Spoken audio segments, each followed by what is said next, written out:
ಅಥವಾ byte ESCOM KPTCL Shri KV ಮಹಾಗಣಪತಿಯ 41ನೇ ವಾರ್ಷಿಕೋತ್ಸವದ ಅಂಗವಾಗಿ ಈ ದಿನ ನಮ್ಮ ಶ್ರೀನಿವಾಸಪುರ ಉಪವಿಭಾಗದಲ್ಲಿ ಇರ್ತಕ್ಕಂತಹ ನಮ್ಮ ಮಹಾಗಣಪತಿಯ ದೇವಾಲಯದ ವಾರ್ಷಿಕೋತ್ಸವವನ್ನು ನಾವೆಲ್ಲರೂ ನಮ್ಮ ನೌಕರರೊಂದಿಗೆ ಹಾಗೂ ಭಕ್ತ ಮಹಾಶಯರೊಂದಿಗೆ ಸಡಗರ ಸಂಭ್ರಮದಿಂದ ಪ್ರತಿ ವರ್ಷದಂತೆ ಈ ವರ್ಷ ಕೂಡ ವಿಜೃಂಭಣೆಯಿಂದ ರುದ್ರಾಭಿಷೇಕ ಹವನ ಹೋಮ ಎಲ್ಲ ಇನ್ನಿತರೆ ಎಲ್ಲ ಪೂಜಾ ಕಾರ್ಯಕ್ರಮಗಳೊಂದಿಗೆ ಎಲ್ಲರ ಸಹಕಾರದೊಂದಿಗೆ ಈ ದಿನ ನಾವು ಆಚರಿಸಿರುತ್ತೇವೆ.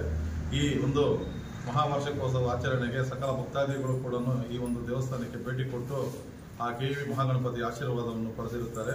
ಹಾಗೂ ಇದೇ ರೀತಿ ನಮ್ಮ ಬೆಸ್ಕಾಂ ಸಿಬ್ಬಂದಿಯೂ ಕೂಡ ಅಧಿಕಾರಿಗಳು ಸಹಿತ ಈ ಒಂದು ಕಾರ್ಯಕ್ಕೆ ಅವರು ಕೈ ಜೋಡಿಸಿರುತ್ತಾರೆ. ಧನ ಸಹಾಯ ಹಾಗೂ ಎಲ್ಲ ಸಹಾಯಗಳನ್ನು ನೀಡಿರುತ್ತಾರೆ. ಹಾಗಾಗಿ ಅವ್ರಿಗೂ ಕೂಡ ಈ ಒಂದು ಮುಂದಿನ ದಿನಗಳಲ್ಲಿ ಎಲ್ಲರಿಗೂ ಒಳ್ಳೆಯದನ್ನು ಆಗುತ್ತಾ ಸಕಾಲಕ್ಕೆ ಮಳೆ ಬೆಳೆ ಆಗಲೆಂದು ಬಯಸುತ್ತಾ ಪ್ರತಿಯೊಬ್ಬರಿಗೂ ಒಳ್ಳೆಯದನ್ನು ಆಶಿಸುತ್ತಾ ನನ್ನ ಮಾತನ್ನು ಮುಗಿಸ್ತಾ ಇದ್ದೇನೆ.